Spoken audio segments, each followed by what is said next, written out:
آپ نے کہا کہ غلطی ہم سے ہوتی ہے، بہت زیادہ ہوتی ہے کوتاہی، اور آپ یہ بھی چاہتے ہیں کہ ختم ہونی چاہیے، یہ مرتے دم تک ہمارے ساتھ قائم نہیں رہنی چاہیے۔ تو پھر میری گزارش ہے، آپ سے گزارش ہی کر سکتا ہوں، منوا تو سکتا نہیں ہوں آپ سے، میرے پاس اتھارٹی نہیں ہے منوانے کی۔ آج کے بعد جتنے جوان، جتنے بھائی بزرگ میرے سامنے بیٹھے ہیں، اللہ کے گھر میں بیٹھ کر اللہ سے وعدہ کریں کہ یا اللہ جو نمازیں رہ گئیں، جو جماعت میں کوتاہی آج تک ہو گئی، میں اس پر نادم ہوں، شرمندہ ہوں۔ آج کے بعد تیرے ساتھ تیرے گھر میں بیٹھ کے وعدہ کرتا ہوں، کچھ ہو جائے میں زندگی میں مرتے دم تک، جب تک میری ہوش قائم ہے، قضا نماز قضا نہیں ہونے دوں گا، اور جماعت سے بھی پیچھے باڑ میں جائے دکان، ملازمت، ٹیوشن، تعلیم، نوکری، کوئی شے باڑ میں جائے، سب سے پہلے نماز، سب سے پہلے نماز۔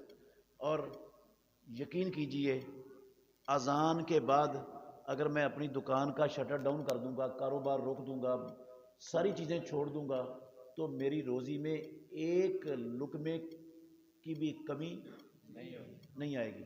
جو رب نے لکھ دیا نا، وہ پورا مل کے رہنا ہے، اور جو نہیں لکھا، میں نماز چھوڑ کے بھی جو نہیں لکھا، دکان پہ بیٹھا رہوں، نوکری کرتا رہوں، اللہ کی قسم ایک لقمہ بھی اس سے زیادہ نہیں ملنا۔ یا مل جائے گا؟ نہیں ملنا۔ تو میری گزارش ہے، پچھلے گناہ بھی معاف ہو جائیں گے، ان کی قضائی دینے کی بھی ضرورت ہے، قضائی دینے کی بھی ضرورت نہیں ہے۔ رسول اللہ صلی اللہ علیہ وسلم نے فرمایا التائب من الذنب کمن لا ذنب لہ، جو گناہ سے توبہ کر لیتا ہے وہ ایسے ہو جاتا ہے جیسے زندگی میں کبھی اس نے گناہ کیا ہی نہیں، اور اللہ سارے گناہ معاف کر دیتا ہے۔ سارے گناہ کیا کر دیتا ہے؟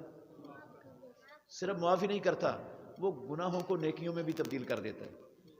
اللہ نے کہا الا من تاب وآمن وعمل عملا صالحا فاولئک یبدل اللہ سیئاتہم حسنات وکان اللہ غفور الرحیم۔ جس نے توبہ کر لی، ایمان والا بن گیا، نیک عمل شروع کر دیے، اللہ ان کی ساری برائیوں کو نیکیوں کے اندر تبدیل کر دیتے ہیں۔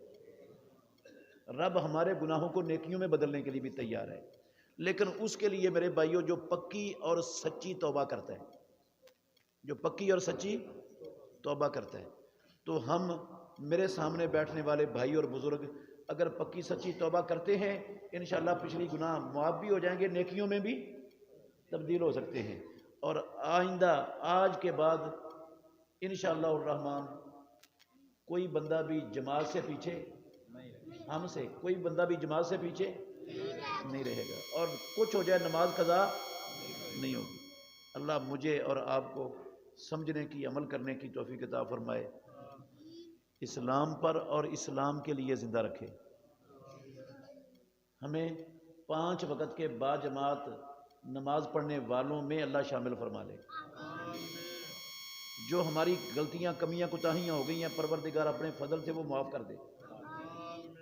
آئندہ سے ہمیں اپنے نفس کی، شیطان کی، دنیا کے فتنوں کی، ہر شر سے اللہ محفوظ رکھے۔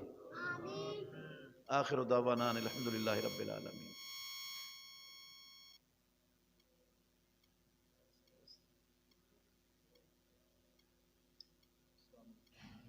ساتھیاں نال وعدے دے مطابق جنہ سوالات کرنے نے وہ لکھ کے دیو، کوئی بھی ساتھی بہ کے یا کھڑا ہو کے سوال نہیں کر سکتا۔ جنہ ساتھیاں سوالات لیاندے نے کنہاں دے پہنچ گئے نے، جنہ کھڑے وہ دے دیو۔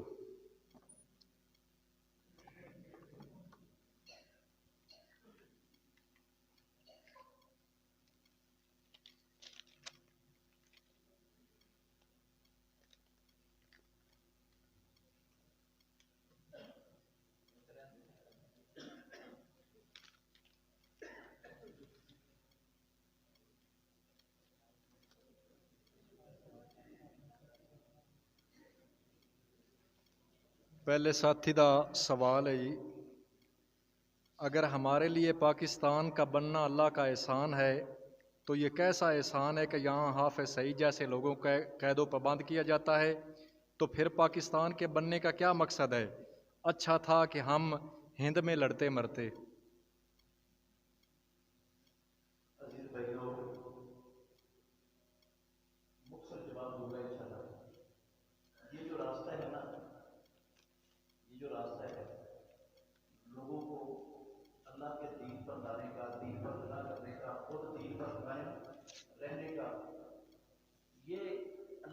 زمین پر سب سے مشکل ترین کام ہے، اس سے مشکل کام کوئی ہے نہیں، یہ سب سے کیا ہے، اور یہ کام ایسا ہے قدم قدم پر اس راستے میں کانٹے ہی کانٹے، کانٹے ہی کانٹے، چٹانیں ہی چٹانیں ہیں، رکاوٹیں ہی رکاوٹیں ہیں، مسائل ہی مسائل۔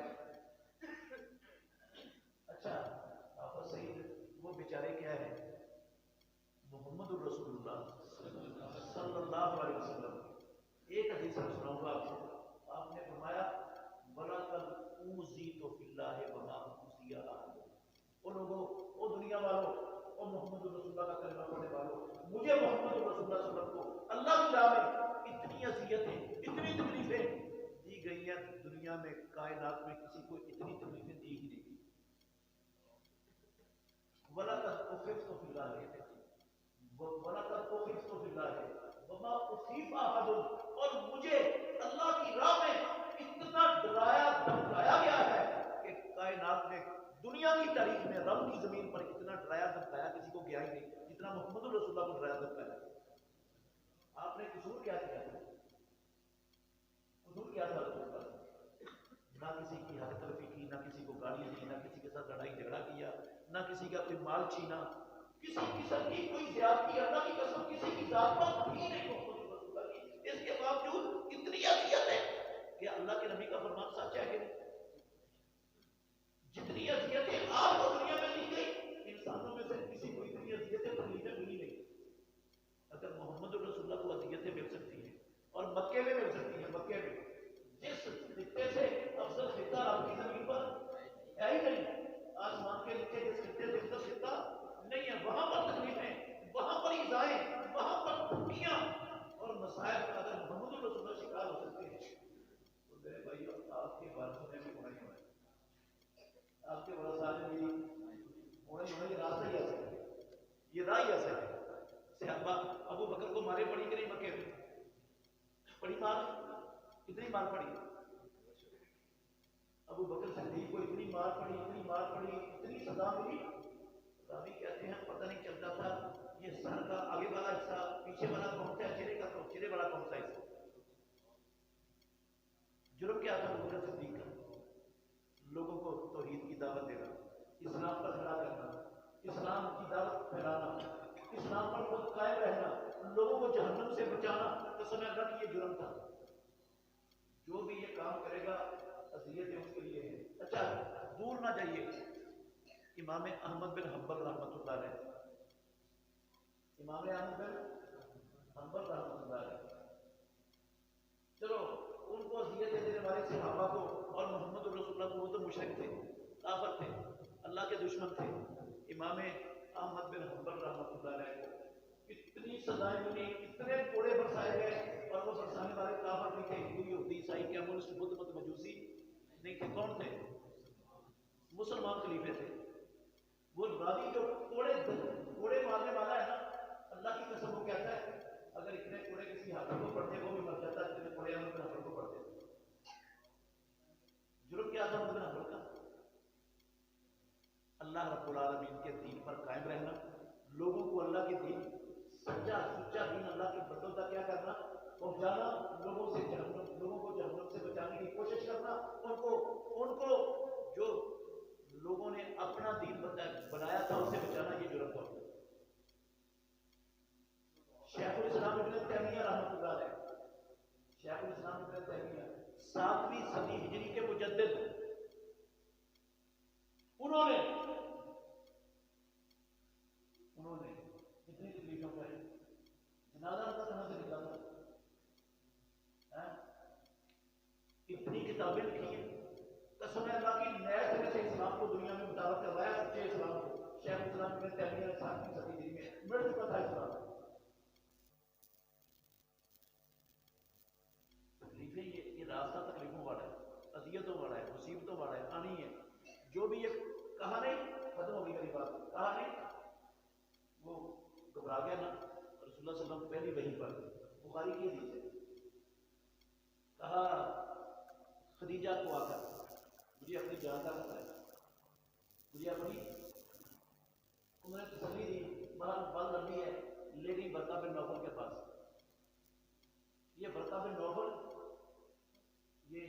اہل کتاب کا کتاب جو تھی نا یہ کتاب مقدس، اس کا بہت بڑا عالم تھا، بہت بڑا عالم تھا، اس کے پاس لے گئے، اس نے کہا بھتیجے کیا دیکھتے ہو؟ اللہ کے نبی نے بات بتائی نا، فوراً سمجھ گیا، کہنے لگا راز الناموس اللہ کی ارادہ موسیٰ، یہ جو اس کو ہوا ہے یہ تو وہی راز والا رشتہ ہے جو موسیٰ پر تعلق ہوتا ہے۔ سمجھ آ گئی اس کو، یہ تو آخری نبی جو ہماری کتابیں جس کی گواہی دے رہی ہے یہ وہی ہے۔ کہنے لگا یا لیتنی کنت جزعا حینا یخرجک قومک، کاش اے محمد میں اس وقت طاقتور ہوتا جب تیری قوم تجھے مکے سے نکال کر باہر کر دے، تجھے تیری قوم باہر کر دے۔ اللہ کے نبی حیران ہو گئے، اور میرے بھائیوں اللہ کے نبی حیران ہو گئے، کہنے لگے اب مخرجیہ ہو، کیا میری قوم مجھے نکالے گی؟ آج تک 40 سال میں تو میں نے کبھی کسی کو دکھ نہیں دیا، کبھی کسی سے لڑائی نہیں کی، کبھی کسی کو گالی نہیں دی، کبھی کسی کو برا بھلا نہیں کہا، کبھی کسی کا اخلاقی یا کسی بھی طریقے سے کوئی نقصان کیا ہی نہیں میں نے، تو مجھے یہ میری قوم کیوں نکالے گی؟ یہ تو ساری مجھے صادق اور امین جانتی ہے، یہ مجھے نکالے گے؟ وہ کیا کہا اس نے؟ زیادہ نظر اس نے کہا ورقہ بن نوفل نے، جو دعوت تو لے کے آیا ہے نا، آج تک دنیا کی تاریخ ہے جو بھی یہ دعوت لے کے آیا اس کو نکلنا پڑا ہے، اس کو مارے جانی پڑی ہے، اس کو جیلوں میں جانا پڑا ہے، اس کو اذیتیں اٹھانا پڑی ہے، یہ دعوت ہے ہی ایسی، یہ دعوت ہے ہی ایسی۔ اے محمد جو دعوت تو لے کے آیا ہے تیرا کوئی قصور نہیں، جو دعوت لے کے آیا ہے اس دعوت کے لانے والوں کے ساتھ دشمنی ہوتی ہے۔ حافظ سعید کا ساری دنیا دشمن ہے، امریکہ بھی دشمن ہے، اسرائیل بھی دشمن ہے، ہندوستان بھی دشمن ہے، پورا یورپ دشمن ہے، ساری دنیا دشمن ہے اللہ کی قسم۔ اور جب دشمن ہوگی تو پھر اذیتیں تو نبی کو آ سکتی ہیں، تو ہمیں بھی آ سکتی ہیں، آئیں گی اذیت، لیکن ہم نے ان اذیتوں کے باوجود انشاءاللہ اپنے مشن سے پیچھے اپنا کام نہیں چھوڑنا، نہ ہمارے نبیوں نے چھوڑا، نہ ان کے ہمارے صحابہ نے چھوڑا، نہ انشاءاللہ ہم چھوڑیں گے۔ یہ تکلیفیں کوئی حیثیت نہیں رکھتی ہیں اس اللہ کے دین کے آگے، کوئی حیثیت نہیں رکھتی، اور ہم کام کر رہے ہیں اپنے رب کے لیے، ٹھیک ہے؟ انشاءاللہ الرحمن وہ کبھی بھی رب حافظ سعید کو ضائع نہیں کرے گا، کبھی نہیں کرے گا ضائع، قسم ہے اللہ کی نہیں کرے گا وہ رب ضائع۔ جو رب کے لیے مخلص ہوتا ہے اللہ اس کو ضائع نہیں کرتا۔ انشاءاللہ مشکلات ہوتی ہیں، پھر مشکلات کے بعد اللہ آسانیاں بھی دیتا ہے، آئی ہوئی ہیں مشکلات، انشاءاللہ مشکلات کے بعد آسانیاں بھی آنے والی ہیں، ہمیشہ مشکلات رہتی، ہمیشہ نہیں رہتی۔ یہ مشکلات تھوڑی دیر کے لیے ہوتی ہیں، یہ امتحانات ہوتے ہیں، یہ آزمائشیں ہوتی ہیں آپ کی طرف سے، یہ اس کا قانون فطرت ہے رب کا، ہاں؟ تو ہمیں اللہ کی رضا پر انشاءاللہ راضی رہنا ہے، اور رب کی توحید پر کمپرومائز، محمد رسول اللہ صلی اللہ علیہ وسلم کے منہج پر کمپرومائز، اللہ کے دشمنوں سے مرعوب ہو کر اس راہ کو چھوڑ کر پیچھے تماشا ہی بڑھ کے تماشا نہیں دیکھنا، انشاءاللہ کردار ادا کرنا ہے۔ اور میں آپ کو صحیح بات بتا رہا ہوں، حافظ سعید صاحب نظر بند ہے، ٹھیک ہے، 11 سال کی قید کی سزا کو سنائی ہوئی ہے، لیکن اللہ کی قسم جو کام، جو مشن اللہ کے نبی کا تھا، جو لے کر یہ جماعت کھڑی ہوئی تھی، وہ مشن چل رہا ہے، میرے کہنے سے نہیں آپ کو سمجھ آئے گا۔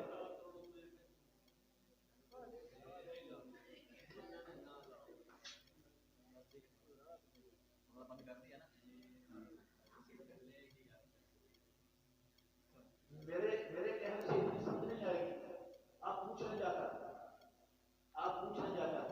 مودی سے، حافظ سعید نظر بند ہے، اس کو 11 سال کی سزا ہو گئی ہے، جماعت الدعویٰ بلیک لسٹ ہو گئی ہے، جماعت الدعویٰ پر پابندی ہے، فلاح انسانیت ختم ہو گئی، جماعت الدعویٰ کے دفاتر حکومت کی تحویل میں چلے گئے، مدرسے اسکول حکومت کی تحویل میں چلے گئے، بہت سارے لوگ بلیک لسٹ ہیں، میں خود آپ کے سامنے بیٹھا ہوں، میں بلیک لسٹ ہوں، میرا آئی ڈی بلاک ہے، میں پاکستانی شہری نہیں ہوں، میرا نام کسی حد میں ہے، میں عمرے پر بھی نہیں جا سکتا، حج پر بھی نہیں جا سکتا، عمرے پر بھی نہیں جا سکتا، میں یہ ساری میرے اوپر بھی لگی ہوئی ہے، ساری دفعات ہے، کسی حد میں میرا نام، بلیک لسٹ میں میرا نام، 4 شیڈول میں میرا نام، اور آئی ڈی میرا بنا ہے۔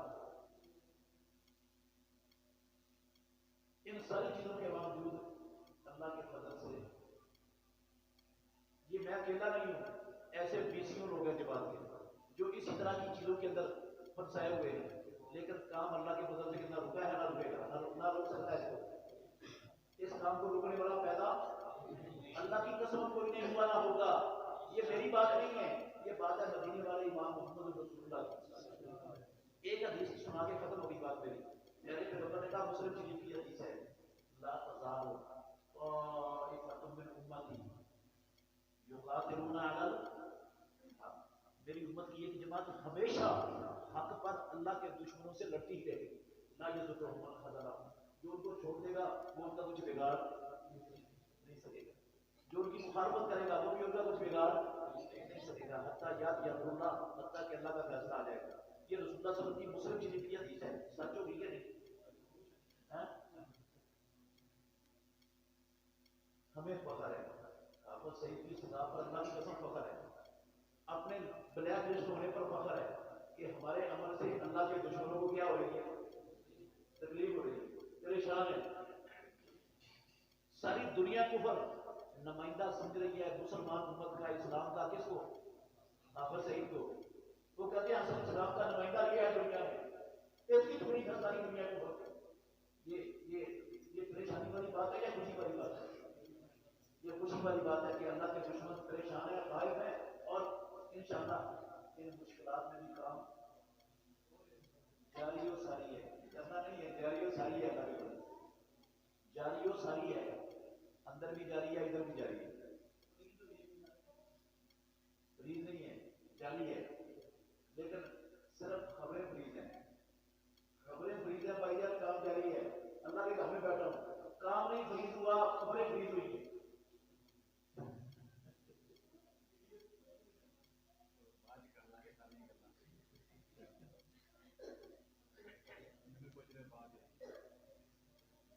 بعض نمازی قرضوں کی نماز کے بعد دعا آپ اٹھا کر مانگتے ہیں، اور بعض دعا مانگنا بہتر ہے یا چھوڑنا بہتر ہے؟ عزیز بھائیوں، دعا عبادت ہے، دعا کیا ہے؟ اس کو اللہ نے بھی عبادت کہا، رسول اللہ نے بھی عبادت کہا، اور ہم کس لیے پیدا ہوئے؟ اللہ کی عبادت کے لیے۔ تو اللہ کی عبادت کرنی چاہیے یا چھوڑنی چاہیے؟ اس میں کوئی دو آراء ہے کہ عبادت کرنا بہتر ہے یا چھوڑنا بہتر ہے، یا کوئی دو آراء ہو سکتی ہے اس میں؟ یہ عبادت ہے، اور جو بندہ اللہ سے دعا نہیں مانگتا رب العالمین اس بندے سے ناراض ہو جاتا ہے۔ من لم یسأل اللہ یغضب علیہ، رسول اللہ نے فرمایا، حدیث ہے، جو اللہ سے نہیں مانگتا رب اس سے کیا ہو گئے؟ ناراض ہو جاتا ہے۔ اور دعا ویسے تو پروردگار ہر وقت ہی سنتا ہے، ہر وقت ہی سنتا ہے، لیکن کچھ اوقات ہیں جن اوقات میں دعائیں عام اوقات کی نسبت رب العالمین زیادہ قبول کرتے ہیں، ان میں تہجد کا وقت ہے، ٹھیک ہے، ان میں اذان اور اقامت کا درمیانی وقفہ ہے، ان میں فرضوں کی نماز کے بعد کا وقت بھی ہے، اس میں بھی دعا زیادہ سنی جاتی ہے، فرضوں کی نماز کے بعد بھی دعا زیادہ قبول ہوتی ہے۔ اور بھی حالات ہیں، کچھ حالات ہیں، کچھ حالتیں ہیں جن میں دعا زیادہ سنی جاتی ہے۔ تو دعا عبادت ہے، جو نہیں کرتا اللہ اس سے ناراض ہوتا ہے، اور یہ قبولیت کا خاص وقت ہے، تو کرنی چاہیے کہ نہیں کرنی چاہیے؟ لیکن ایک بات سمجھ لیں، ایک بات سمجھ لیں، دعا عبادت ہے، عبادت میں طریقہ میرا اور آپ کا نہیں چلے گا، عبادت میں طریقہ چلے گا محمد رسول اللہ۔ عبادت میں طریقہ کس کا چلے گا؟ امام الانبیاء کا، میرا اور آپ کا نہیں چلے گا، مولوی صاحب کا نہیں چلے گا۔ امام الانبیاء نے اللہ کے گھر میں بیٹھا ہوں، ذمہ داری سے کہہ سکتا ہوں، ذمہ داری سے حوالے بھی رکھتا ہوں، دے بھی سکتا ہوں، اللہ کے نبی نے پوری نبوی زندگی فرضی نمازوں کے بعد ایک مرتبہ بھی اجتماعی دعا نہیں کروائی، اجتماعی دعا نہیں کروائی، دعا کبھی چھوڑی نہیں، نہ نبی نے نہ صحابہ نے، دعائیں کرتے تھے۔ یہ نماز کے بعد کے اذکار اذکار یہ سارا کیا ہے یہ دعائیں ہیں، یہ کرتے تھے، لیکن اجتماعی دعا ایک مرتبہ پوری نبوی زندگی میں رسول اللہ نے نماز فرضی نماز کے بعد نہیں کروائی۔ اجتماعی دعا کا کیا مطلب ہوتا ہے؟ میں دعا پڑھوں اور آپ پیچھے کہیں آمین آمین آمین آمین، یہ اس کا نام ہے اجتماعی۔ یہ طریقہ رسول اللہ کا نہیں، یہ طریقہ خلفائے راشدین میں سے کسی خلیفہ راشد کا نہیں، یہ طریقہ صحابہ میں سے کسی ایک صحابی کا بھی نہیں، طریقہ نہیں ہے۔ دعا عبادت ہے، کرنی ہے، بغیر دعا کے اٹھ کے نہیں جانا۔ ہاتھ اٹھانے بھی ثابت ہے دعا پہ، ہاتھ اٹھا کر کرے بے شک کیسے کرے؟ رسول اللہ صلی اللہ علیہ وسلم نے فرمایا اللہ کہتے ہیں مجھے شرم آتی ہے کہ میرا بندہ میرے سامنے ہاتھ چلاتا ہے میں اس کے ہاتھوں کو خالی واپس کروں۔ ہاتھ اٹھا کر مانگے، نماز کے بعد بھی ہاتھ اٹھا کر مانگے، پہلے بھی ہاتھ اٹھا کر مانگے، لیکن ہر بندہ اپنی اپنی مانگے۔ اگر امام بھی اپنی مانگ رہا ہے ہاتھ اٹھا کر، آپ بھی اپنی ہاتھ اٹھا کر مانگیں، ٹھیک ہے؟ اب یہ نہیں کرنا کہ امام منہ پر ہاتھ پھیرے گا تو پھر ہم نے بھی ختم کر دی، بھئی جس کی دعا پوری ہو گئی وہ ختم کر کے جائے، باقی مانگتے رہے۔ ایسی دعا ہو جائے تو اس میں کوئی حرج نہیں ہے، لیکن اجتماعی دعا یہ نہیں ہے، بالکل نہیں ہے۔ کتاب و سنت میں ایک دلیل نہیں ہے اجتماعی دعا، نمازوں کے بعد نہ جمعے کے بعد نہ درس کے بعد نہ جلسے کے بعد اجتماعی دعا نہیں۔ اجتماعی دعا دو موقعوں پر ہے، ایک موقع ہے قنوت نازلہ اور دوسرا ہے نماز استسقاء۔ نماز ان دو موقعوں کے علاوہ کسی موقع پر نکاح کے بعد بھی اجتماعی دعا کا کوئی تصور نہیں، نکاح کے بعد بھی اجتماعی دعا کا تصور۔ ہر بندہ نکاح کے بعد دلہے کو دعا دے جو سنت ہے، بارک اللہ لک و بارک علیک و جمع بینکما فی خیر، یہ دعا دینی چاہیے۔ ہم نکاح پڑھا کے اور ہاتھ اٹھا کے کہتے ہیں اور پیچھے والے آمین آمین شروع کر دیتے ہیں، یہ طریقہ ہی نہیں محمد رسول اللہ کا نام چاہتا۔ تو جب ہم مانتے ہیں کہ عبادت ہے تو پھر عبادت میں ہمیں اپنے طریقے سے گریز کرنا ہے، اللہ کے نبی کے طریقے کی اتباع کرنا ہے بس۔ دوسری جماعت کروانے کی اجازت ہے، لیکن شرط کیا ہے؟ یہ ہمیں جو واقعات شرعی عذر کی وجہ سے لیٹ ہوا ہے وہ دوسری جماعت کروا سکتا ہے۔ جو اذان سن کر بیٹھا رہا اس نیت سے کہ میں بعد میں جا کے اپنی جماعت کروا لوں گا، اس کو کوئی حق نہیں ہے جماعت کروانے کا، اس بندے کو کوئی حق نہیں۔ اس نے تو اذان کو مانا ہی نہیں۔ اذان کس لیے ہوئی تھی؟ اس کی جماعت کے لیے ہوئی تھی، اس جماعت کے لیے نہیں ہوئی تھی جو بعد میں آ کے کروا رہا ہے اپنی مرضی سے، وہ اس جماعت کے لیے ہوئی تھی جو امام صاحب مسجد کے راتب امام پڑھاتے ہیں، اس نماز کے لیے، اس جماعت کے لیے اذان دی گئی، اور اس کو تو اس نے مانا ہی نہیں، اس اذان کو تو اس نے تسلیم کیا ہی نہیں، یہ تو اپنی مرضی پر آیا ہے، اذان پر تو آیا ہی نہیں۔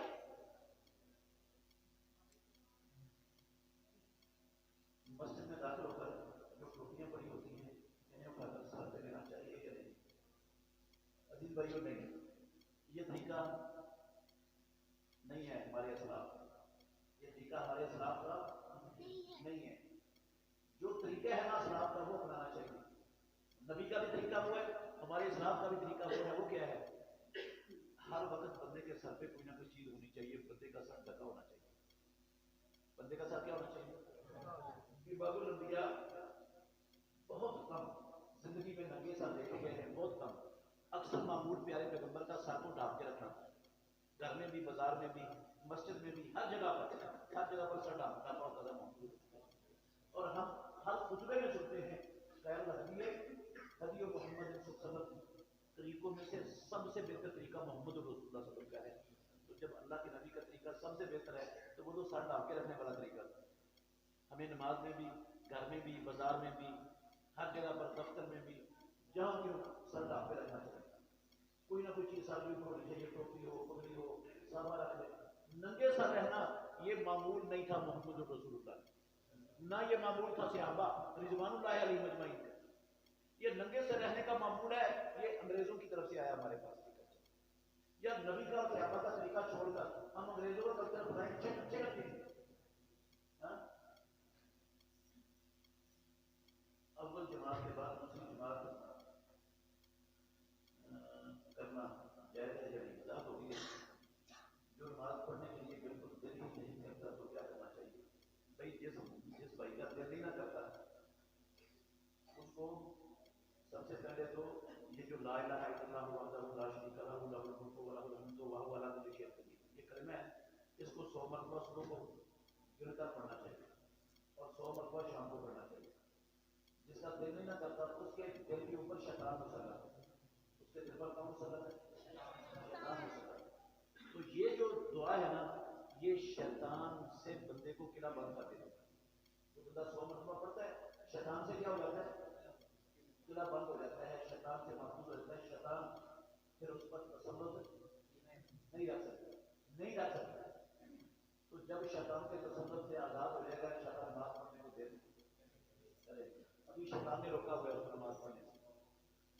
اور وہ یہ بھی سمجھے, وہ یہ بھی ذہن میں رکھے, یہ بندہ جس کا دل نہیں کرتا نماز پڑھنے کو وہ یہ دل میں رکھے کہ موت پتہ نہیں کب آ جائے, موت پتہ نہیں. اور اگر ابھی ملک الموت آ گیا میرے پاس تو میں رب کو منہ کیا دکھاؤں گا, بنے گی کیا میرے ساتھ. جب یہ ذہن میں ہوگا تو پھر انشاءاللہ نماز پڑھنے کو دل کرے گا. اور یہ پتہ ہونا چاہیے کہ سب سے پہلا سوال بندے سے کس کا ہونا ہے؟ فَإِن صَلَحَتْ فَقَدْ أَفْلَحَ وَأَنجَحَ وَإِن فَسَدَتْ فَقَدْ خَابَ وَخَسِرَ. اگر نماز میں پاس ہو گیا تو ہر شے میں پاس ہے, اگر نماز میں فیل ہے تو ہر شے میں فیل. نہ قربانی میں پاس, نہ حج میں پاس, نہ عمرے میں پاس, نہ زکوٰۃ میں پاس, نہ صدقہ خیرات میں پاس, کسی شے میں پاس نہیں. تو کس میں فیل ہو گیا؟ نماز میں. ہر شے میں فیل ہے. یہ اللہ کے نبی کے لفظ ہے. تو میرے بھائیوں ہم نے وہاں ہمیشہ رہنا ہے, یا جنت ہونی ہے یا جہنم ہونی ہے. اور قسم اللہ کی رب نے فیصلہ کر دیا ہوا قرآن میں, جو بے نماز ہے اس نے کہاں جانا ہے؟ کہاں جانا ہے؟ ہم دنیا کی آگ برداشت نہیں کر سکتے. جہنم کی آگ سے 70 گنا زیادہ سنگین اور شدید گرم ہے. تو اس آگ سے اگر بچنا چاہتے ہیں تو رستہ نماز ہے. طریقہ کیا ہے؟ نماز. بڑا فریضہ ہے سب سے. جو نماز نہیں پڑھتا نہیں بچ پائے گا جہنم سے, نہیں بچے گا. یہ چیزیں سامنے رکھیں, انشاءاللہ آپ کا ذکر کرے گا نماز پڑھنے. صبح شام کے سارے اذکار بھی کرنے کی کوشش کریں. اگر کوئی بندہ فیصلہ باد روزانہ ڈیوٹی کے لیے جاتا ہے تو روزانہ وہاں جا کر نماز حاصل کرے گا. فیصلہ باد یہاں سے 25-30 کلومیٹر دور ہے. اگر 5-6 دن باہر رہے تو کیا ہے حاصل کر سکتے. عزیز بھائیوں, صحیح مسلم شریف کے اندر حدیث ہے, عبداللہ بن عباس کہتے ہیں جب رسول اللہ صلی اللہ علیہ وسلم نے 3 فرسخ سفر کرنا ہوتا تھا تو آپ مدینے کی آبادی سے نکل کر سفر شروع کر دیتے تھے. 3 فرسخ, ایک فرسخ 3 میل کا ہوتا ہے, اور 3 فرسخ کتنے ہو گئے؟ 9 میل. اور یہ جو میل ہے نا 9 میل پاکستانی ہو تو 14 کلومیٹر بنتے ہیں تقریباً, 14, 14.5, 14.5 کلومیٹر. اور جو اربوں کے میل تھے وہ پاکستانی میلوں سے بڑے تھے, وہ 9 میل ہو تو 22 کلومیٹر بنتے. اگر بندے نے 22 کلومیٹر سفر کرنا ہے تو اپنی بستی کی آبادی سے نکل کر قصر سے شروع, بستی کی آبادی کے اندر داخل ہونے تک واپسی پر قصر جائز اس کے لیے. وہاں روزانہ جو جاتا ہے, روزانہ جاتا ہے بندہ, روزانہ کا سفر کرتا ہے ساری زندگی. وہاں پر آپ کا گھر بھی ہے جو کرائے پر دیا ہوا ہے, وہاں پر آپ کی ذاتی دکان ہے جس دکان میں آپ کاروبار کرنے کے لیے جاتے ہیں, ذاتی دکان ہے, پھر بھی آپ وہاں پر مسافر ہیں, مقیم نہیں ہے, پھر بھی آپ کا سفر سکتے. آپ مقیم ہیں جہاں آپ اپنے بیوی بچوں کے ساتھ رہ رہے ہیں. کسی جگہ پر پلاٹ ہونے سے, مکان ہونے سے, دکان ہونے سے, ملازمت ہونے سے بندہ وہاں مقیم. یہ چیزیں اقامت کی دلیل نہیں ہے کہ بندہ مقیم ہو گیا وہاں پر. مقیم ایک ہی جگہ پر ہیں آپ. ادھر مقیم ہے جب آپ اپنی دکان پر جائیں گے, ذاتی دکان ہے, آپ کے نام ہے, رجسٹری ہے آپ کے نام, آپ روزانہ جاتے آتے ہیں, فاصلہ 22 کلومیٹر سے زیادہ ہے تو آپ روزانہ کا سر کر سکتے ہیں. سمجھ آ گئی بات؟ دوران سفر بندہ کسی جگہ پر ٹھہر گیا ہے تو وہ کتنے دیر قصر کر سکتا ہے. اس مسئلے میں علماء کے 50 سے زیادہ اقوال ہیں. کتنے؟ 50 سے, اللہ کی قسم 50 سے زیادہ اقوال علماء کے موجودہ کتابوں میں, 50 سے زیادہ اقوال. شدید ترین اختلاف ہے اس مسئلے میں, شدید ترین. اور میری نظر میں اس سے زیادہ اختلاف والا مسئلہ کوئی بھی بدلا نہیں ہے میرے رب کے مطابق. جتنا اختلاف اس میں نے دیکھا, میں نے کسی مسئلے میں نہیں دیکھا. بڑے سارے مسئلوں میں اختلاف ہے، لیکن 50 قول مجھے کسی مسئلے کے آج تک نہیں ملے۔ اس میں جو سب سے راجح قول ہے نا، سب سے راجح اقرب میرا سننا اور سب سے زیادہ احتیاط پر مبنی، وہ قول میں ایک آپ کو بتاتا ہوں۔ وہ یہ ہے کہ دوران سفر جس بندے نے اقامت اختیار کر لی ہے وہ 3 حالتوں سے خالی نہیں، اس کی 3 حالتیں۔ پہلی حالت ہے کہ وہ 4 دن یا اسے کم رہنا چاہتا ہے وہاں پر، نیت ہے اس کی 3 دن رہنے کی، 2 دن رہنے کی، کتنے رہنے کی، 4 دن رہنے کی، تو یہ بندہ وہاں پر دوران اقامت بھی قصر کر سکتا ہے، دوران اقامت بھی وہاں پر قصر کر سکتا ہے۔ اور دوسری حالت ہے کہ اس کا ارادہ ہے وہاں ہفتہ ٹھہرنے کا، 10 دن ٹھہرنے کا یا 5 دن ٹھہرنے کا، 4 دن سے اوپر جتنے دن بھی ٹھہرنے کا ارادہ ہے وہ پہلے دن سے ہی پوری پڑے گا، اس کے لیے قصر کی رخصت 1 دن بھی نہیں۔ وہ وہاں پہنچ کر جہاں اس نے اقامت اختیار کیا پہلے دن سے کیا شروع کر دے گا، پوری نماز۔ اور تیسری حالت ہے بندہ متردد ہے، اس کا 4 دن بھی رہنے کا ارادہ نہیں ہے، ارادہ ہے کل میرا کام ہو جائے گا تو کل واپس چلا جاؤں گا، کل نہیں کام ہوا پھر کہتا ہے پرسوں ہو جائے گا تو پرسوں واپس چلا جاؤں گا۔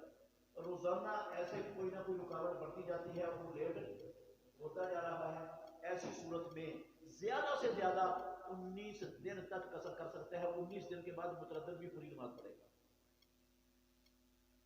ایسی صورت میں کتنے زیادہ کتنے دن کر سکتے ہیں، 19 دن، 19 دن کے بعد اس کو بھی پوری پڑنی چاہیے۔ سمجھ آئی؟ یہ 3 حالتیں ہیں دوران سفر اقامت اختیار کرنے والے کی۔ یہ قول سب سے زیادہ احتیاط پر مبنی ہے، کس نے کہا؟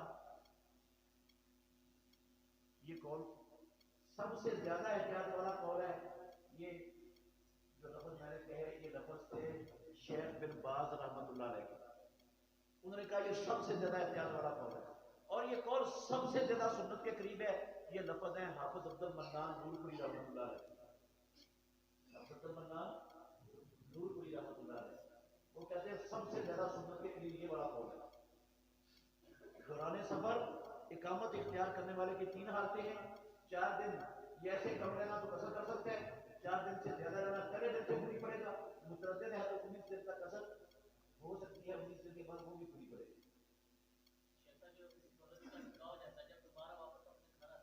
جب اپنے گھر آتی ہے، والدین کے گھر، بھائیوں کے گھر، وہ اس کا گھر نہیں ہے، بے شک اس کا حصہ ہے اس گھر میں، جائیداد میں بھی اس کا حصہ ہے، زمین میں بھی ہے، سارا کچھ ہے، لیکن وہ اس کا گھر حصہ موجود ہے اس کا، لیکن اس کے باوجود وہ اس کا گھر، اس کے لیے یہی حکم ہے اگر 4 دن سے کم ٹھہر دیا تو اپنے بھائیوں کے ماں باپ کے گھر میں کیسے کرنا، اگر 4 دن سے زیادہ ٹھہرنا تو پہلے دن سے ہی پوری پڑے گی۔ اشر کی رقم صحیح کے میدان آباد کرنے میں لگا سکتے ہیں۔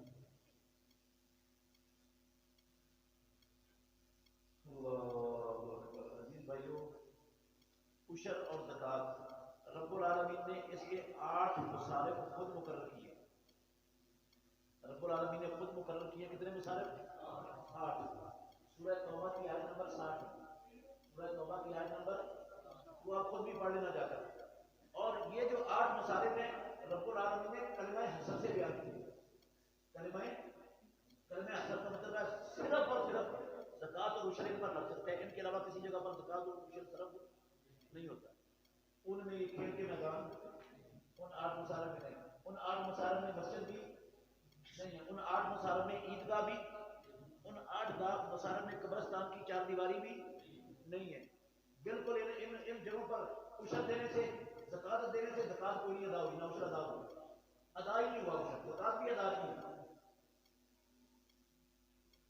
زکوٰۃ اور عشر ادا نہیں ہوا، فریضہ بندے سے ختم نہیں ہوا عشر دینے سے۔ وہ ان 8 مصارف میں سے کسی مصرف میں دیں گے تو پھر زکوٰۃ ادا ہوگی۔ بغیر عذر کے دوسری جماعت کروانا کیسا ہے؟ بھائی غلط ہے۔ بغیر عذر کے جو پہلی جماعت سے پیچھے رہتا ہے اس کی نماز ہوتی نہیں ہے، رسول اللہ نے فرمایا ہوتی نہیں نماز، وہ بعد میں جماعت سے بھی پڑھ لے، جس نے بغیر عذر کے اصل جماعت چھوڑی ہے اس کی نماز ہی نہیں ہونی، اس کی نماز ہی نہیں ہونی۔ یہ رسول اللہ کے لفظ ہیں، میرے لفظ نہیں ہے۔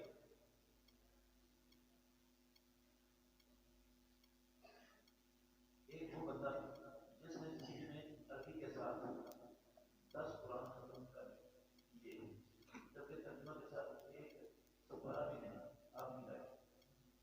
بھائیوں میں پتا کیا کہتا ہوں بھائیوں، اکثر میں کہتا ہوں لوگوں کو، میں کہتا ہوں رمضان میں ہم رمضان آتا ہے تو ہر طرف قرآن کی تلاوت شروع ہو جاتی ہے، جو سارا سال قرآن کو ہاتھ میں لگاتے ہیں وہ بھی ماشاء اللہ قرآن کی تلاوت رمضان میں کرتے ہیں۔ اچھا کرنی چاہیے تلاوت قرآن، کئی لوگ دو قرآن ختم کر دیتے ہیں پورے رمضان میں، کئی تین ختم کر دیتے ہیں، ہوتا ہے ایسا نہیں ہوتا، ایک تو اکثر لوگ ختم کرتے ہیں، اور قرآن شروع کیا رمضان میں، دو ختم ہو گیا، تین ختم ہو گیا، ایک ختم ہو گیا، جیسے قرآن کی تلاوت شروع کی تھی، جو عقیدے کی کیفیت، جو عمل کی کیفیت، جو گھر کا ماحول، جو کاروبار کا طریقہ جو پہلے تھا، ایک ذرہ برابر اس میں تبدیلی نہیں آئی، ایک ذرہ برابر تبدیلی نہ جسم میں، نہ گھر میں، نہ کاروبار میں، نہ معاملات میں، کسی چیز میں تبدیلی۔ کیا فائدہ ہوا قرآن پڑھنے کا؟ قرآن صرف لفظی تلاوت کرنے کے لیے اللہ نے اتارا، صرف لفظی تلاوت کرنے کے لیے نہیں اتارا، غلط ہے۔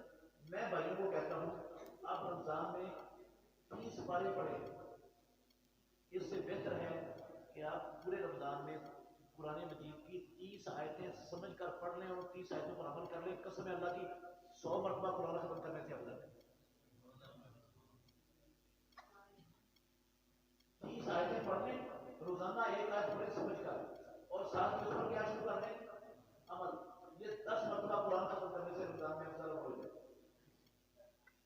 قرآن اللہ نے اتارا ہے سمجھ کر پڑھنے کے لیے، عمل کرنے کے لیے، صرف رٹے رٹائے الفاظ دہرانے کے لیے نازل نہیں ہوا۔ اللہ نے کہا کتاب انزلناہ الیک مبارک لیدبروا آیاتہ ولیتذکر اولو الالباب، ہم نے قرآن اتارا ہے تاکہ لوگ، برکتوں والی کتاب اتاری ہے تاکہ لوگ اس پر تدبر کریں، غور و فکر کریں، اس کو سمجھیں، ولیتذکر اولو الالباب، تاکہ عقل والے اس سے رہنمائی حاصل کریں۔ بارش کی وجہ سے نماز جمع کی جا سکتی ہے؟ عزیز بھائیوں تفصیل سے سمجھا دوں مسئلہ، غور سے سننا پھر۔ محمد رسول اللہ صلی اللہ علیہ وسلم نے اپنی پوری نبوی زندگی ایک مرتبہ بھی بارش کی وجہ سے نمازیں جمع کر کے نہیں پڑھائی۔ امام الانبیاء کے بعد خلفائے راشدین نے 30 سالہ خلافت راشدہ کے دور میں ایک مرتبہ بھی بارش کی وجہ سے نمازیں جمع کر کے خلفائے راشدین نے نہیں پڑھائی۔ اور بھی سن رہے ہیں، پیارے پیغمبر کے 1.5 لاکھ صحابہ میں سے کسی ایک صحابی نے بارش کی وجہ سے جمع کر کے نمازیں نہیں پڑھائی۔ یہ بارش میں نمازیں جمع کر کے پڑھانے کا سلسلہ یہ شروع ہوا ہے تابعین خلفاء کے دور میں۔ کہاں شروع ہے یہ؟ تابعین خلفاء کے دور میں شروع ہے۔ اس سے پہلے محمد رسول اللہ صلی اللہ علیہ وسلم کی زندگی میں صحابہ کے دور میں بارش میں طریقہ کیا تھا؟ بارش میں طریقہ تھا گھروں میں نماز پڑھنے کا، جمع کرنے کا نہیں۔ کیا طریقہ تھا؟ آپ مؤذن کو کہہ دیتے تھے اللہ سبحانہ وتعالی کہہ دو، مؤذن کہہ دیتا تھا، نہ بھی مؤذن کہے، سنت یہ ہے مؤذن کہہ دے، نہ بھی کہے، اصول مؤذن کا ہے، اصول لوگوں کا نہیں ہے۔ اسلام نے ان کو اجازت دی ہے، ان کا مسجد میں آنا فرض نہیں ہے، وہ گھر میں نماز پڑھ سکتے، وہ گھر میں نماز پڑھ سکتے۔ اچھا ایک نبی کی سنت موجود ہے، اس سنت کو چھوڑ کر جو تابعین نے عمل شروع کیا، نبی کی اور صحابہ کی سنت بہتر ہے یا تابعین کا عمل بہتر ہے؟ اچھا تابعین کے خلفاء نے کیوں شروع کیا، اس کی دلیل بھی سن لیں، اس کی حقیقت بھی سمجھ لیں۔ ان کے سامنے حدیث تھی عبداللہ بن عباس رضی اللہ عنہ کی، مسلم میں، ابو داؤد میں، ترمذی میں۔ عبداللہ بن عباس کہتے ہیں رسول اللہ صلی اللہ علیہ وسلم نے مدینہ طیبہ میں بغیر بارش کے اور بغیر خوف کے، بغیر بارش کے اور بغیر خوف کے ظہر اثر کی نمازیں جمع کی، مغرب اور عشاء کی نمازیں جمع کی مدینے میں، بارش بھی نہیں تھی، خوف بھی نہیں تھا۔ تو ان تابعین خلفاء کو لوگوں نے دھوکہ دیا ہوگا، کسی کو دیا ہوگا، انہوں نے کہا جب بارش کے بغیر نمازیں اکٹھی ہو سکتی ہیں کسی اور عذر سے، بارش اور خوف نہیں تھا، کوئی عذر تھا جس کی وجہ سے اللہ کے نبی نے اکٹھی کی، تو بارش کے عذر کے بغیر اکٹھی ہو سکتی ہیں، تو بارش بھی ایک عذر ہے، بارش بھی کیا ہے؟ ایک عذر ہے۔ تو جب عذر کی وجہ سے اکٹھی ہو سکتی ہیں تو بارش بھی عذر ہے، لہٰذا بارش میں بھی اکٹھی ہو سکتی ہے۔ اس دلیل کو بنیاد بنا کر تابعین خلفاء نے بارش میں نمازوں کو جمع کرنے کا عمل سلسلہ شروع کر دیا۔ مگر میرے بھائیوں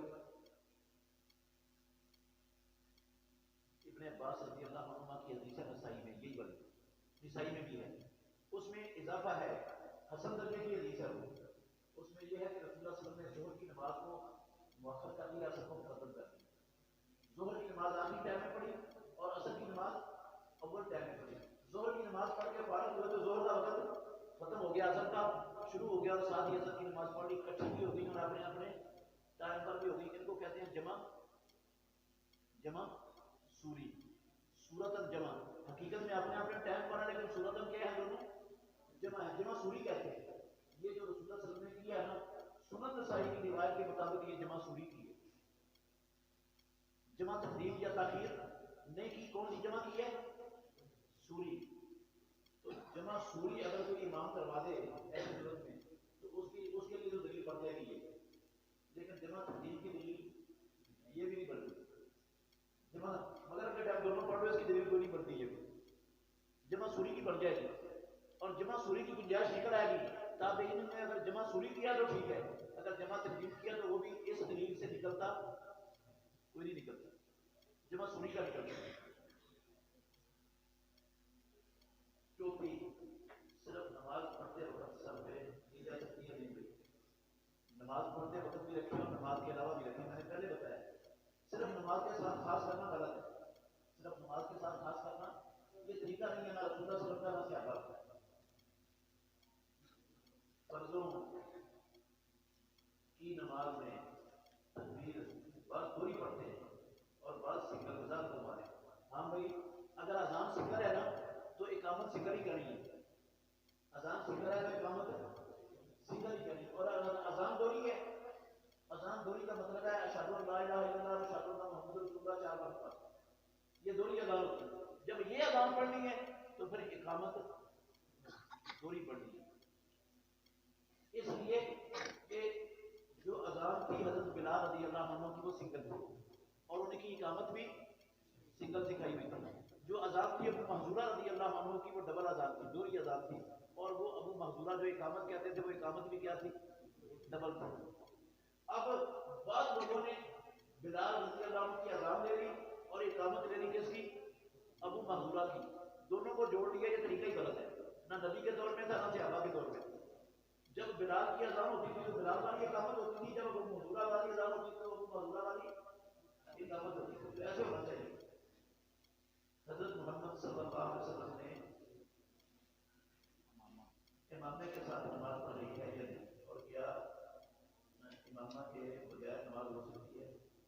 نہیں، ہو جاتی ہے بغیر امامہ کے، امامہ پہنا ہے رسول اللہ صلی اللہ علیہ وسلم نے، امامہ رسول اللہ صلی اللہ علیہ وسلم نے پہنا ہے، ٹوپی بھی رسول اللہ صلی اللہ علیہ وسلم کے دور میں موجود تھی، پہنی جاتی تھی، لوگ پہنتے تھے، اللہ کے نبی نے ٹوپی پہننے سے منع نہیں کیا، تو امامہ پہنے، کوئی ٹوپی پہنے، کوئی سامہ رکھے ساتھ میں، کوئی رومال رکھے، جو ممکن ہے جو اس کو پسند ہے وہ کر سکتا ہے، ساتھ ڈال کے رکھنا مقصود ہے۔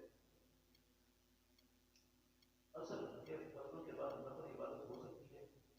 جی بھائی، اللہ کے صحیح بخاری میں حدیث ہے، ہماری ماں عائشہ ام المؤمنین رضی اللہ عنہا کہتی ہیں، صحیح بخاری کے حدیث سنا رہا ہوں، پیارے پیغمبر نے عصر کی نماز کے بعد جب بھی میرے گھر میں آئے آپ نے 2 رکعتیں کبھی نہیں چھوڑی حتیٰ کہ اللہ کے ساتھ جا کے عصر کے بعد 2 رکعتیں پڑھنا اللہ کے نبی سے کیا ہے؟ ثابت ہے، پڑھ سکتے ہیں، آپ بھی پڑھ سکتے ہیں، لیکن جب سورج زرد ہو جائے تو پھر نفل پڑھنے جائز نہیں ہے، مگر جو بھولی ہوئی نمازیں ہیں، رہی ہوئی نمازیں ہیں، اسباب والی نمازیں ہیں، ان نمازوں کے لیے 24 گھنٹے میں کوئی ممانعت کا وقت نہیں ہے، یہ سورج نکلتے وقت بھی پڑھی جا سکتی ہیں، ڈوبتے وقت بھی پڑھی جا سکتی ہیں، سورج سر پر ہو زوال کے وقت بھی پڑھی جا سکتی ہیں، یہ فجر کے بعد بھی پڑھی جا سکتی ہیں، یہ عصر کے بعد بھی۔ اسباب والی نمازیں، بھولی ہوئی رہی ہوئی نمازیں، ان کے لیے 24 گھنٹوں میں کوئی ممانعت کا وقت، جو ممانعت کا وقت ہے 3 وقت سورج طلوع سارا غروب کا اور فجر کے بعد اور عصر کے بعد سورج کے زرد ہونے کا، یہ صرف بلا وجہ نفل پڑھنے کے لیے منع ہے۔ کس کے لیے منع ہے؟ بغیر سبب کہ نفلی عبادت کرنا، نفلی نماز پڑھنا، یہ منع ہے۔ اسباب والی نماز 24 گھنٹے میں کہیں بھی منع نہیں۔ اگر بندہ غصہ میں اپنی بیوی کو طلاق دے دے لیکن بعد میں اس پر شرمندہ ہو تو کیا طلاق ہو گئی؟ جی بھائی جان، 6 دفعہ طلاق دی ہے، 7 دفعہ، 100 دفعہ بھی لفظ بولے گا تو ایک طلاق نہیں، اور طلاق ہوتی ہی غصے میں ہے۔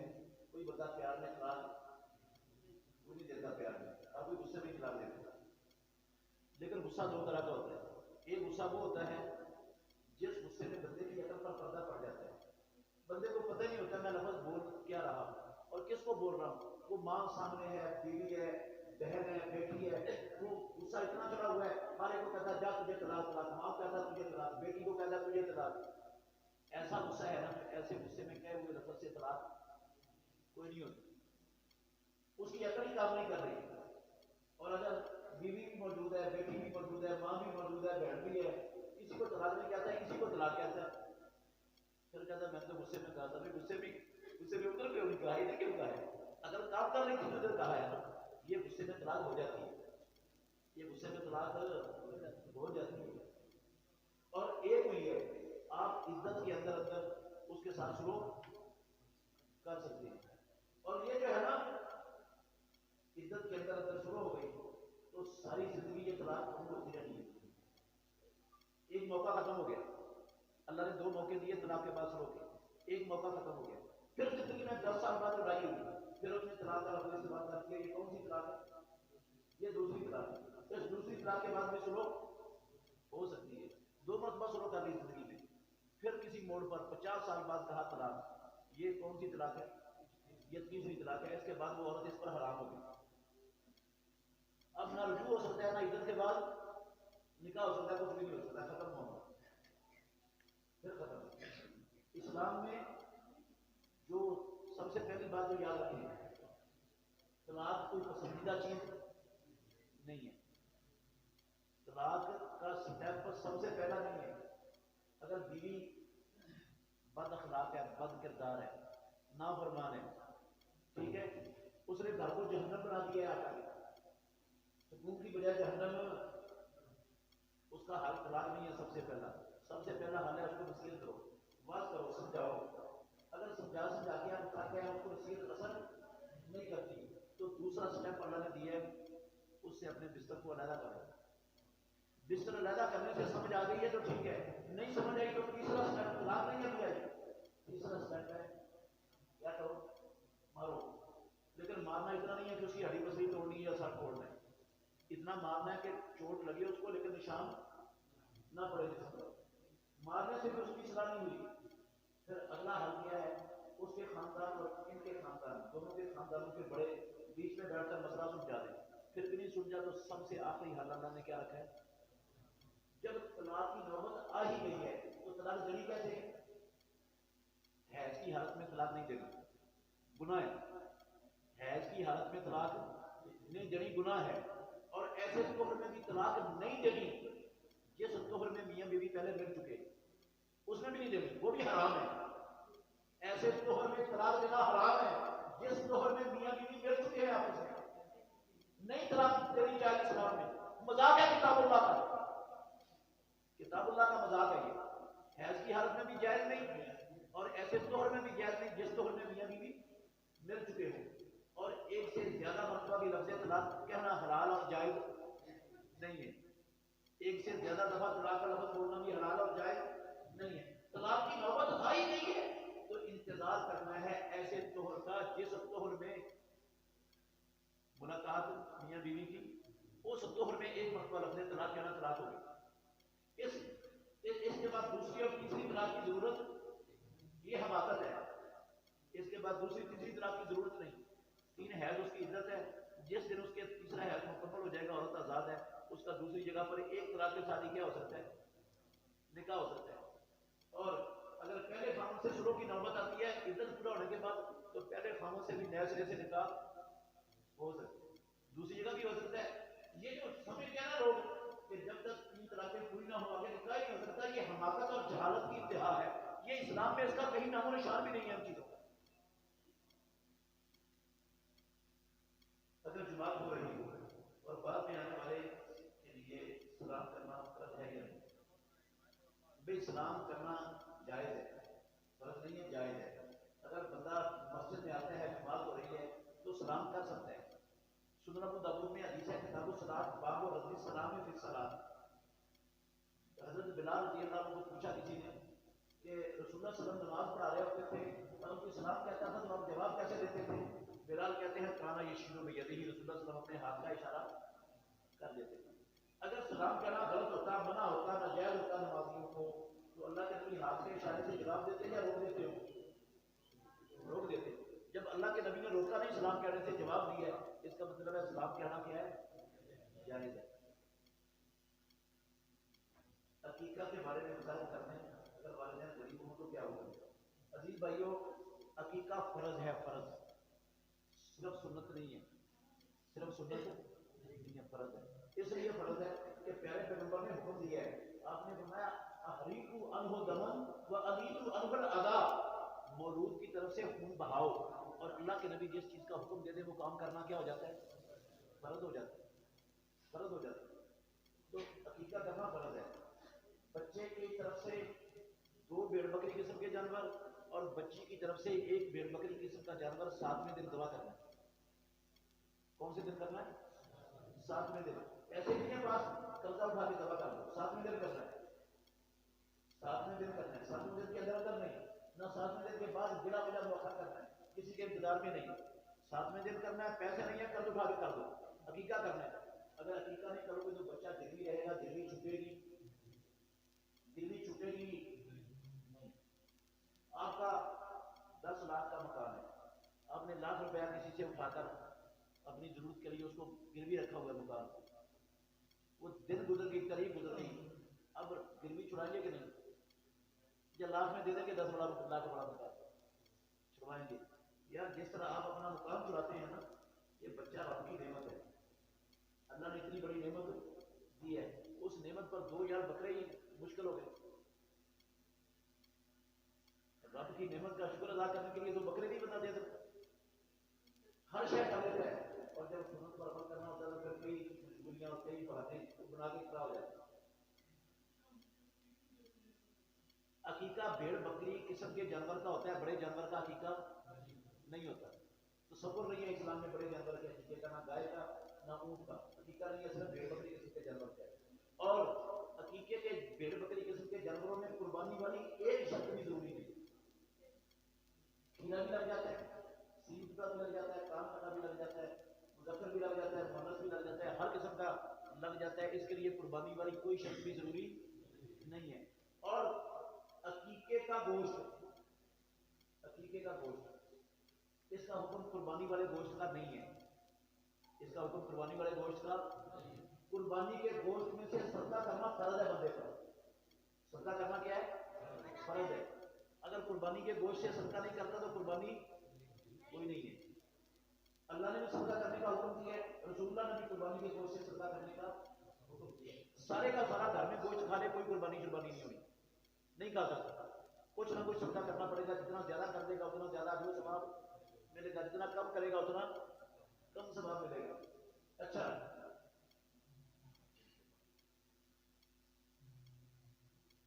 اچھا، عقیقے کا جانور آپ اس کو صدقہ کرنا چاہیں بے شک کریں، کچا بانٹنا چاہیں کچا بانٹ دیں، پکا کر دعوت کرنا چاہیں پکا کر دعوت کر دیں، ایک بوٹی بھی کسی کو نہ دیں، سارے کا سارا گھر میں کھا لیں، یہ بھی جائز ہے، اور سارے کا سارا گھر میں کھا لیں یہ بھی جائز ہے، ایک بوٹی بھی نہ دیں کسی کو، عقیقہ ہو گیا، عقیقہ ہو گیا۔ اور اگر 7ویں دن سے لیٹ ہو گیا عقیقہ، اگر عقیقہ 7ویں دن سے کیا ہو گیا؟ لیٹ ہو گیا، پتہ نہیں تھا مسئلے کا، بعد میں پتہ چلا ہے، ٹھیک ہے، یا واقعہ استطاعت نہیں تھی، قرضہ بھی نہیں ملا، استطاعت بھی نہیں تھی، تو جب استطاعت ہو اسی وقت کر دے عقیقہ، عقیقہ ہی ہوگا انشاءاللہ۔ وہ کیا ہوگا؟ بعض لوگ کہتے ہیں صدقہ ہو جائے گا 7ویں دن کے بعد، نہیں، وہ صدقہ والی بات درست نہیں ہے، وہ عقیقہ ہی ہوگا، کیونکہ رسول اللہ صلی اللہ علیہ وسلم نے فرمایا کل مولود مرہون بعقیقتہ حتی یعقا عنہ، حتی یعقا عنہ، اگر گروی لیٹ ہو گئی ہے تاریخ سے تو وہ عقیقہ ہی ہوگا، گروی چھوٹے گی تب جب کیا ہوگا؟ اس کا عقیقہ ہوگا، وہ عقیقہ ہی ہے، بعد میں بھی عقیقہ ہی ہے، لیکن یہ اس کے لیے ہے جو واقعتاً حقیقی طور پر مجبور تھا، جان بوجھ کر کرے گا تو گنہگار ہے۔ ہم نے عالم سے سنا تھا، حضرت محمد صلی اللہ علیہ وسلم نے فرمایا کہ اچانک موت، آگ سے موت، پانی میں ڈوب کر موت، یا پیٹ کی بیماری سے موت، شہادت کی موت ہے، تو یہ اچانک والی تو نہیں ہے، باقی ٹھیک ہے، موت شہادت کی موت ہے، پیٹ کی بیماری سے موت، تعاون کی بیماری سے موت، اور ڈوب کر موت، اور چھت کے نیچے آ کر یا دیوار کے نیچے آ کر موت، یہ آگ سے جل کر موت، یہ کیا ہے؟ شہادت کی موت ہے۔ اچانک موت والے لفظ حدیث میں نہیں ہے کسی میں۔ اگر کوئی آدمی کسی ڈگری یا ملازمت کے لیے کسی غیر آدمی سے امتحان پاس کرواتا ہے تو اس کی کمائی ہوئی رقم حلال ہے یا حرام؟ بھئی اس کا یہ عمل حرام ہے، دھوکہ ہے، اور اسلام کے اندر دھوکہ اور فراڈ اس کی گنجائش نہیں ہے۔ مسلمان کے لیے دھوکہ ہے، دھوکہ جائز نہیں ہے۔ من غشہ فلیسا منا، فرمایا رسول اللہ صلی اللہ علیہ وسلم نے۔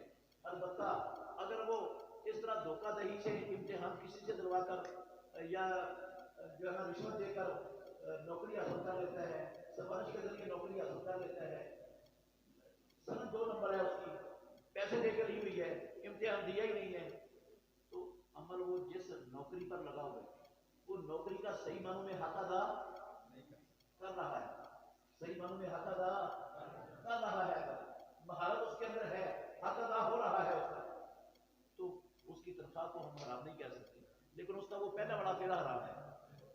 اس کا پہلے بڑا فعل کیا ہے؟ حرام ہے۔ وہ پہلے والا فعل حرام کی حرمت ساری زندگی قائم ہر چیز کے اندر داخل نہیں ہونی، لیکن اگر ایک بندہ حلال طریقے سے صحیح طریقے سے لگائے، امتحان بھی خود پاس کیا، رشوت بھی نہیں دی، اور نوکری کر کے ڈنڈی مارتا ہے، اس کی تنخواہ حرام ہے۔ نوکری کر کے کیا مارتا ہے؟ ڈنڈی مارتا ہے، خیانت کرتا ہے، ٹائم پورا نہیں دیتا، وہ حرام کھاتا ہے، وہ حرام کھاتا ہے۔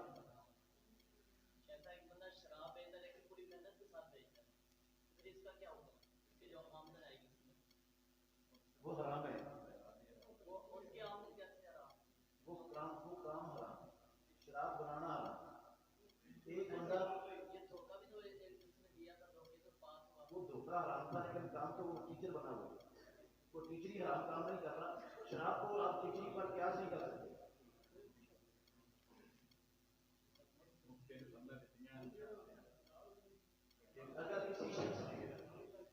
اگر کسی شخص سے اس کا ہمسایہ کم ہو لیکن وہ نیک اور سچی بنتا ہو، اس کے بارے میں کیا ہے؟ عزیز بھائیوں، رسول اللہ صلی اللہ علیہ وسلم نے فرمایا، صحیح بخاری کی حدیث ہے، واللہ لا یؤمن، واللہ لا یؤمن، واللہ لا یؤمن، 3 مرتبہ کہا امام بخاری نے، قسم ہے اللہ کی وہ بندہ مومن نہیں، اللہ کی قسم وہ بندہ مومن نہیں، اللہ کی قسم وہ بندہ مومن نہیں۔ من یا رسول اللہ، تکلیف کون؟ آپ نے فرمایا من لا یامن جارہ روایتہ، جس کا ہمسایہ اس کی آنکھوں سے تنگ ہے، اس کی شرارتوں سے تنگ ہے، جس نے اپنے ہمسائے کے ناز میں دم کیا ہوا ہے، اس کا جینا حرام کیا ہوا ہے، ہر وقت اس سے لڑائی، ہر وقت اس کو تنگ کرنا، یہ بندہ 3 مرتبہ قسم اٹھا کے کہا امام الانبیاء نے مومن۔ اور ایک حدیث ہے اپنا سید جامع صغیر میں، سید حدیث ہے، بالکل ذرا غور کرنا، تکلیف تو کسی مسلمان کو دینا بھی کیا ہے؟ حرام ہے، کسی مسلمان کو بھی تنگ کرنا حرام ہے، لیکن ہمسائے کو تنگ کرنا عام لوگوں کے